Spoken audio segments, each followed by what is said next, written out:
कविता office से जब घर पहुंची तो देखा आरुण से रो रो कर पूरा घर सिर पर उठा लिया था। कविता को देखते हुए उसकी मम्मी ने राहत की सांस ली और आरव को उसकी गोद में पकड़ाते हुए बोली, नाक में दम कर रखा है इस लड़के ने, पलक एक मिनट के लिए भी चैन से पढ़ नहीं पाई है। कविता बिना कुछ बोले आरव को गोद में लिए बाथरूम चली गई। बाहर आकर कविता ने चाय का पानी चढ़ाया और खड़े खड़े सब्जी भी काटने लगी। इसके बाद चाय की चुस्कियों के साथ कविता आरव को सुलाने की कोशिश करने लगी। आरव की नींद में आते ही कविता की आंखें भी झपकने लगी। तभी मम्मी कमरे में तूफान की तरह घुसी और बोली, कविता थोड़ी बहुत मेरी भी मदद कर दिया करो, मेरे जीवन में तो सुख है ही नहीं, पहले बच्चे की जिम्मेदारी उठाओ फिर उनके बच्चों की। कविता बोली, अरे मम्मी, आरव को सुलाते सुलाते नींद लग गई थी। आरव को सुलाकर कविता रसोई में घुस गई थी। पापा व मम्मी के लिए परहेजी खाना, पलक के लिए हाई प्रोटीन डाइट और खुद के लिए जो भी दोनों में से बच जाए। जब कविता रात की रसोई समेट रही थी तब तक आरव उठ गया था। कविता की रोज की यही दिनचर्या बन गई थी। मुश्किल से 4 घंटे की नींद भी पूरी नहीं हो पाती थी। कविता ने आरव के लिए दूध तैयार किया और फिर धीरे से अपने कमरे का दरवाज़ा बंद कर लिया था। अगर आरव की जरा भी आवाज़ बाहर आती थी तो सुबह मम्मी उस पर चिल्लाने लगती थी। कविता की जिंदगी कुछ समय पहले तक बिल्कुल अलग थी।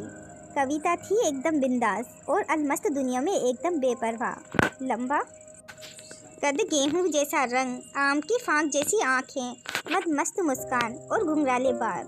हर कोई कॉलेज और दफ्तर में कविता का दीवाना था, मगर कविता थी दीवानी अभय की। अभय उसके साथ ही इंजीनियरिंग कॉलेज में था। साथ ही दोनों की मित्रता गहरी होते होते प्यार में परिवर्तन हो गई थी। कविता के मम्मी पापा अभय के घर गए थे और अभय के मम्मी पापा के तेवर देखकर उन्होंने कविता को आगाह कर दिया था, बेटा ऐसा प्यार बहुत दिनों तक नहीं टिकता है। हमारे यहाँ प्यार 2 लोगों के बीच नहीं बल्कि 2 परिवारों के बीच होता है। हमारा और उनका परिवार काफ़ी भिन्न है। मगर उस समय तो कविता कुछ समझ नहीं आ रहा था। आखिरकार कविता ने अपने परिवार को मना ही लिया था और इधर अभय का परिवार भी बड़ी बेदिली से तैयार हो गया था। जब कविता और अभय हनीमून पर गए तो कविता को अभय का व्यवहार अजीब सा लगा।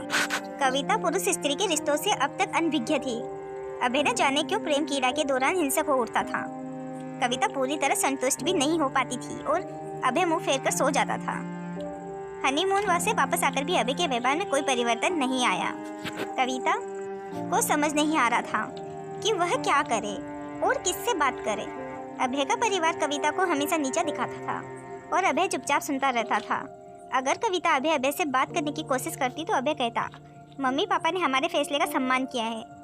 अब एक बहू के रूप में तुम्हारी जिम्मेदारी होती है कि तुम उनका दिल जीत लो। कविता एक ऐसे चक्रव्यूह में फंस गई थी। दफ्तर के 8 घंटे होते थे जब वह खुलकर सांस ले पाती थी। रात में अभय कविता के शरीर को रिंता था और दिन दिन में उसका परिवार कविता को एक बात तो समझ आ गई थी कि चाहे लव मैरिज हो या अरेंज, समझौता हमेशा लड़की को ही करना पड़ता है।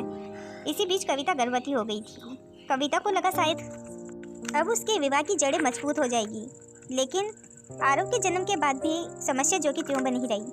अब कविता की जिम्मेदारी और अधिक बढ़ गई थी। रात में आरव और घर की जिम्मेदारी और दिन में दफ्तर। देखते ही देखते कविता यह कंकाल जैसी हो गई थी। विवाह के 1.5 वर्ष में भी अभय कविता के एक पहेली बनकर रह गया था। धीरे धीरे कविता को समझ आ गया था कि अपनी मर्दाना कमजोरी को छुपाने के लिए उस पर हावी रहता है। अभय कविता के भरसक प्रयास करती थी उसके किसी बात से अभय की मर्दानगी को ठेस न पहुँचे। मगर जब तक एक अति हो गई थी। कविता अपना सामान और आरव को गोद में लेकर अपने मायके चली आ गई थी। कविता के मम्मी पापा हक्के बक्के रह गए थे। पापा तो गुस्से में बोले, पहले अपनी मर्जी से विवाह किया और अब यहाँ आ गई हो। तुम्हारी इन हरकतों को बेटी पलक पर क्या प्रभाव पड़ेगा? मम्मी बोली, हाँ जी, थोड़े दिन रहने दो। देखा ना बेचारी कितनी कमजोर हो गई है। मगर जब मम्मी पापा के घर में रहते हुए कविता को 2 माह हो गए थे तो रिश्तेदारों और पड़ोसियों के कान खड़े हो गए थे। दिन में पास पड़ोसी पापा मम्मी को खोजते और रात में मम्मी पापा कविता को, कब तक इस घर में पड़ी रहोगी, अपने घर जाओ ना। कविता सब कुछ सुन कर भी अनसुना कर देती थी। उसका घर कहाँ है? कई बार कविता को लगता था कि उसकी स्थिति अभी भी जस की तस बनी हुई है। कविता सोचने लगी, इस मायके की रोटी से तो अच्छा ससुराल की सूखी रोटी थी। कम से कम आस पड़ोस और नाते रिश्तेदार कुछ कहते तो नहीं थे। और सबसे बड़ी बात, माँ बाप का प्यार भी बना रहता। यहाँ मायके में कविता अपने वेतन का 75% भाग मम्मी को दे देती थी। मम्मी बड़ी बेदिली से लेकर कहती थी, बेटी, आजकल महंगाई इतनी है, दूध और सब्जी का भाव आसमान छू रहे हैं। पूरा 1 लीटर दूध तो आरव ही पी जाता है। मम्मी के मुंह से यह बात सुनकर कविता का मन खट्टा हो जाता था। पापा भी जब देखो सुनाया करते थे, बेटी यहाँ पर रह रही हो, इस कारण तुम्हारा निर्वाह हो रहा है, नहीं तो ₹50 में आजकल कुछ नहीं होता। कविता यह बात सुनकर मम्मी पापा के एहसान तले दबी जाती थी। तभी मम्मी कहती, पलक के बारे में सोचकर मुझे रात रात भर नींद नहीं आती है। जिसकी बड़ी बहन घर छोड़कर बैठी हो, उस लड़की से कौन रिश्ता करेगा। कविता को ऐसा लगने लगा था मानो उसने मम्मी पापा के घर पर आकर गलती कर दी है। छोटी बहन पलक भी बिना बात के कविता से खिंची रहती थी। पलक के दिमाग में यह बात बैठ गई थी, जब तक दीदी कविता उसके साथ रही तब तक उसका रिश्ता नहीं हो पाएगा। आज भी लड़के वाले पलक को देखने आ रहे थे। कविता जब दफ्तर जाने के लिए तैयार हो रही थी तो मम्मी बोली, आज जल्दी आ जाना घर पर, काम में थोड़ी मेरी मदद करा देना। कविता झिझकते हुए बोली, मम्मी आज तो मेरा मीटिंग है। मम्मी गुस्से में बोली, मैं क्या क्या करूँगी अकेले, आरव को संभालूं या मेहमानों को। कविता बोली, मम्मी मैं आरव को किसी सहेली के घर छोड़ दूंगी। पापा तुनकते हुए बोले, आरव के लिए किसी मेम का इंतजाम कर देना। मेरी और तुम्हारी मम्मी की अब उम्र नहीं है छोटे बच्चे की जिम्मेदारी उठाने की। पलक बोली, देखो दीदी, आप अच्छा खासा कमाती हो, कम से कम आरव के लिए एक मैम तो रख ही सकती हो। खैर दफ्तर जाकर कविता ने जल्दी काम निपटाया और फिर छुट्टी लेने के बाद घर आ गई। घर आकर कविता ने फटाफट पकोड़े तले, हलवा बुना और फिर जल्दी से आरव को लेकर अपने कमरे में बंद हो गई थी। कविता मेहमानों के सामने पढ़ना नहीं चाहती थी। इस बार पलक की बात बन गई थी। जैसे ही मम्मी यह बात बताने कविता के कमरे में गई तो आरव एकदम से कमरे से बाहर आ गया। मजबूरी में मम्मी पापा को कविता का परिचय मेहमानों से करवाना पड़ा था।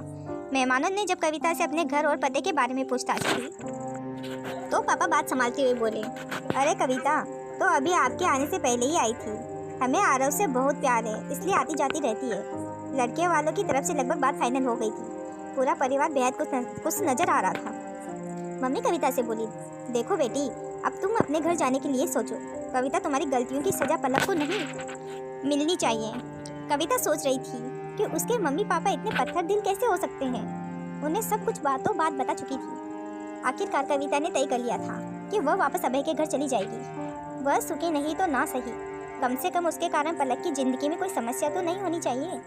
कविता ने अपनी समस्या अपने सहकर्मी नेहा से बताई। नेहा बोली, अरे यार, तुम क्यों एक बेल की तरह इधर उधर सहारे की तलाश में घूम रही हो।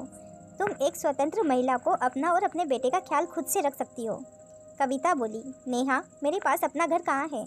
वह घर मेरे पति का था और यहाँ मेरे मम्मी पापा को मैं कैसे आरव को लेकर अकेली रह सकती हूँ। नेहा हंसते हुए बोली, बेवकूफ़ लड़की, अपनी मर्जी से विवाह करना एक गलत फैसला हो सकता है, मगर यह कोई ऐसी गलती भी नहीं है कि तुम्हें इसकी सज़ा मिले। इन सामाजिक बेड़ियों से बाहर निकलो, अपने आप को और अपना खुद घर बनाओ। वैसे नेहा दफ्तर में एक चालू महिला के रूप में जानी जाती थी, क्योंकि वह अपनी ज़िंदगी को अपने हिसाब से जीती थी। लेकिन ज़िंदगी के इस मुश्किल दौर में नेहा ही थी जो कविता की बेबसी को समझती थी और उसके ढाल बनकर खड़ी हुई थी। कविता को नेहा से दोस्ती करने के बाद यह बात समझ आ गई थी कि हर स्वतंत्र महिला को समाज में चालू की संज्ञा दी जाती है। नेहा की हिम्मत देने पर ही कविता अपने बेटे को लेकर मम्मी पापा का घर छोड़ने का फैसला कर लिया था। नेहा ने ही आगे बढ़कर कविता को एक वकील से मिलवाया और कविता अभय से अलग हो गई। नेहा ने जब कविता को अपने किराए के फ्लैट की चाबी पकड़ाई तो कविता की आंखों में आंसू आ गए थे। नेहा बोली, कविता, फ्लैट भले ही किराए का है, पर इसे अपना घर बनाना अब तुम्हारी जिम्मेदारी है। जब कविता ने अपना और आरव का सामान बांध लिया तो मम्मी खुशी से बोली, बेटी शुक्र है, तुमने अपने घर जाने का फैसला कर लिया। कविता मम्मी की बात सुनकर बोली, मम्मी आप सच कह रही है, मैंने अपने घर जाने का फैसला ले लिया है। कब तक मैं आपके और किसी और के सहारे अपनी ज़िंदगी गुजारूंगी। अब आप दोनों को मेरे कारण कोई मुश्किल नहीं होगी। आरव मेरी जिम्मेदारी है, इस जिम्मेदारी को खुद मैं पूरा करूंगी। इतना कहते हुए कविता आंखों में आंसू लिए बाहर निकल गई और अपने छोटे से घर में बेटे आरव के साथ खुशी खुशी रहने लगी। सच में फ्रेंड्स, पति और ससुराल चाहे जैसा भी हो, मगर पति का घर छोड़ने के बाद मायके वाले पर भी बेटियां बोझ बन जाती है। अगर आपको हमारी कहानी अच्छी लगी हो तो हमारे चैनल को सब्सक्राइब करें, लाइक करें और ऐसी कहानियाँ सुनने के लिए हमारे चैनल पर बने रहें। धन्यवाद।